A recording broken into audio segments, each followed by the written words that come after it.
Tyler Perry, co-CEO of Mission North, talks to host Doug Simon on PR's Top Pros Talk.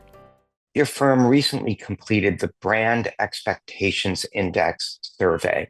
Can you share one of the findings that was surprising to you? I certainly can. We started the brand expectations survey to get a pulse on the public's attitudes towards corporate America in a time of increasing unrest.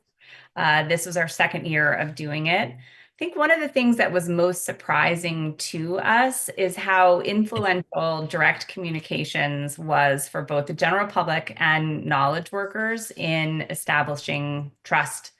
So 81% of the general public and 84% of knowledge workers ranked direct communication from companies. And that could be podcasts, that could be long form articles, videos on technical and human interest topics as one of the most trustworthy sources of information, second only to local news. And I know that's something that you are acutely aware of. I think along those lines, in that same bucket, we also found that CEO's reputation and visibility was another key driver. About 67% of knowledge workers found that as being the biggest driver of trust. Yeah, it's interesting you mentioned that, and I will skip out of order to some of the local news pieces since you brought it up. From our own surveys. We found overwhelmingly it's more trusted than social media by 85 to 15%.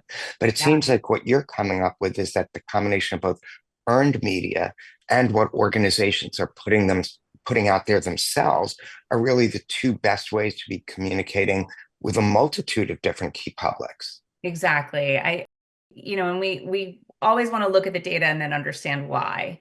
And one of the things that we keep circulating around is that the landscape has completely changed, right? There's a lot of misinformation. There's distrust of major media institutions.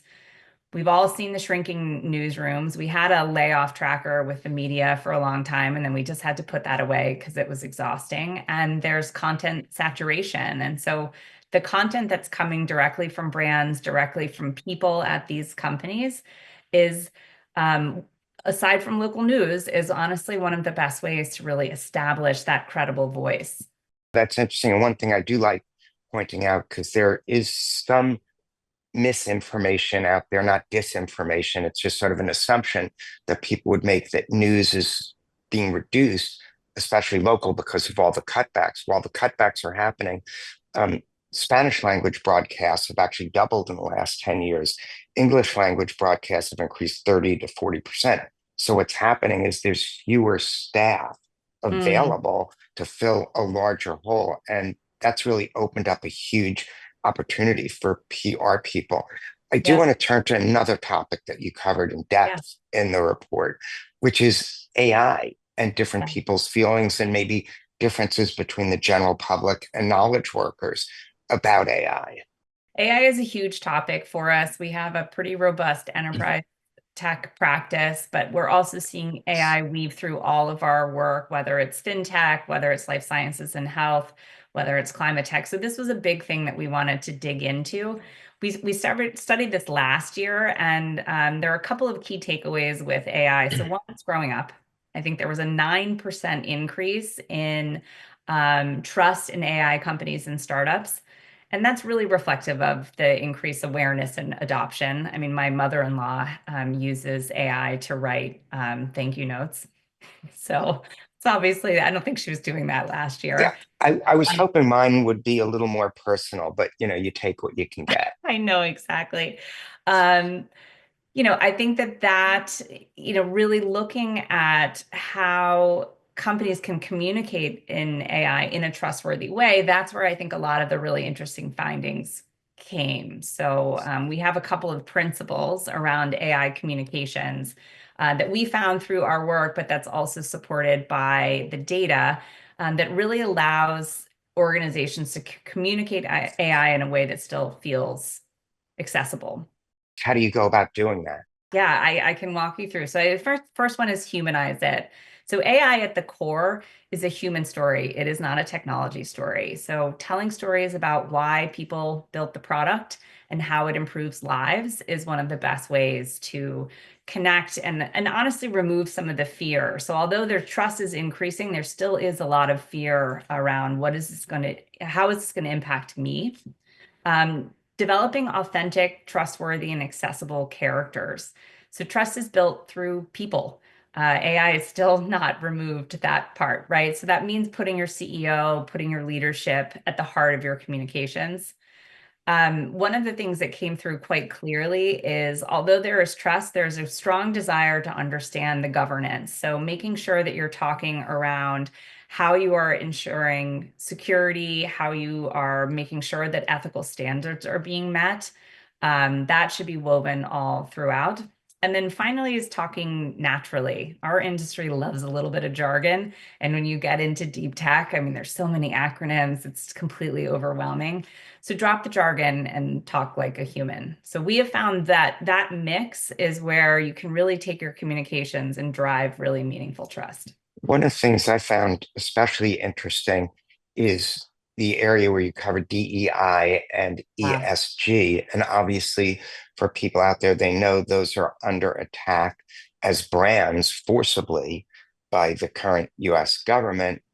But the results of your report for the general public feels a bit differently about them. It does. It does. It's a tricky landscape right now. And I know every communicator is wondering how do we thread this needle? How do we maintain our values and how do we also protect our business from possible attacks? There were three things that we found pretty interesting. One is just words have power, and you and I have talked about this in the past. We intentionally did not use DEI and ESG in our survey. We talked about the actions and the intentions behind some of the behavior. And that, from our experience, and also comparing that to a recent Pew study, which did use that language and Right. found softening in employee sentiment around diversity and inclusion. Um, it's something that we're talking to clients, continue the work, right? But maybe consider rebranding DEI to reflect its broader inclusive mission. I think another thing that we found super interesting was to pick your battles. So it was 65% of knowledge workers and 50% of the general public support of some level of corporate activism. So weighing if you should take an external position pretty carefully. And our guidance and the data supports this is to prioritize that internal action and policies that reflect your core values. Um, One of the other findings that was really quite surprising to us is there's a pretty giant expectation gap. So while 73% of the public supports inclusivity measures, only 49% believe that that work is actually happening. And so we dug a little bit deeper to see what kind of work should companies focus on. And it's pretty simple, incorporating diverse perspectives. The vast majority supports that type of work. Supporting improving diversity and pay equity, right? Getting more into that inclusion and fairness within a business. And then getting on the ESG side is also supporting corporate sustainability initiatives. That 77% of knowledge workers support that work. So despite what we sometimes read in the headlines, that work is valued. It's just language matters, pick your battles, and do the work that matters to your employees and your immediate community. One of the things, to go back to something you said a little bit earlier, is about the support for corporate activism. In this current environment, that means very different things. For some, activism means destroying, quote, wokeness, however Mm, that's being defined by certain groups. For others, it means fighting against those who are trying to limit diversity. So, how do you thread the needle as a company when, sure, the results can come in, but they mean so many different things to so many people in the right. audience? I mean, our guidance is to start with what's authentic to your brand and considering all the stakeholders you have, what matters to them, right? You want to get your house in order. So your primary audience should be internal communications to your employees so that they understand where you stand with your values, how you are supporting them. When you start thinking around taking it externally, weighing the business implications. Do we really need to hear a political stance from the company that we buy beer from? I don't know. I don't know if that's necessarily authentic. Um, but thinking around all of those stakeholders, considering how is this going to land? How is this going to help or hurt my business? How is this going to help or hurt our employees? And using that as being a filter for those decisions. Yeah. And you've mentioned, you know, some of the sort of snapshot results of the brand expectations index. Um, are you seeing changes? And if you could look in your crystal ball to when you do this again next year, what are some trends you're seeing where things might be a bit different? I think the largest changes that we're seeing, and we don't work with a ton of direct consumer like CPG brands, right? And or companies that are getting government funding. So that lens is obviously a little bit different. I think for companies that, are vulnerable with some of the policy changes in the administration stance, that's a different balance for us. Um, I think what we are seeing is just, as we were saying, more consideration around language. So rather than having DEI plastered all over your initiatives, that you're really talking about the values, that you're talking about inclusivity, you're talking about increasing representation, all things that are good for the business. So that's the language that we're seeing. We're still seeing work being done, but I think it seems it's a very clickable headline when you say that brands are pulling back on their DEI initiatives. I think they're maybe not speaking quite as publicly because that's Right. opening up. It actually ends up discrediting some of the initiatives. So they're doing the work. Correct. They're focusing especially on internal work, what matters to our brand, what matters to our employees, what matters to our team, what matters to our customers, but not taking these giant public stances around it. Yeah. And I think obviously that has an impact just when they're quiet about it. I mean, whether or not I have standing to even have an opinion on this is a legitimate question, but I always thought it should be just rebranded as like Smart Workforce 2035. I mean, Right. who can disagree with that? And that's really Right. when it comes down to it, that's what it's all about. Any final thoughts you'd like to add to close this out? One of the things that when we think about Mission North and the power of storytelling is how can we really effectively drive change through our work, but also, how are we living and breathing this as well? We are guiding our clients around some of these pretty hairy topics. And I think for us, it's still maintaining. We ultimately are public relations. There is the public component about it. So we need representation to reflect the people that our clients are trying to activate.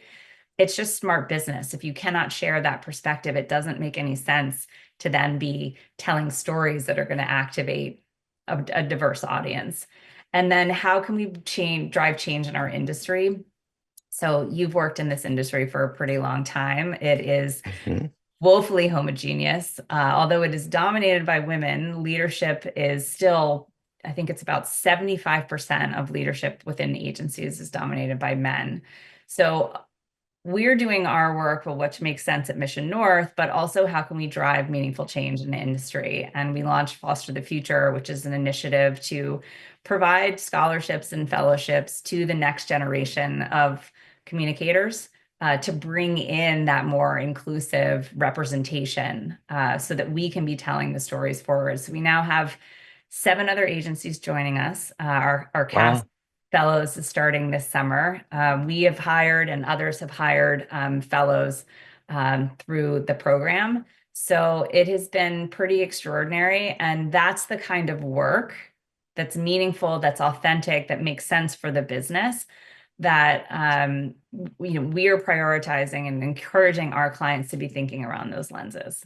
Yeah, well, Tyler, not only do you offer great insights, you're really working to help make things better for all around you. So thanks so much for participating in the show. I appreciate it. Thanks for having me.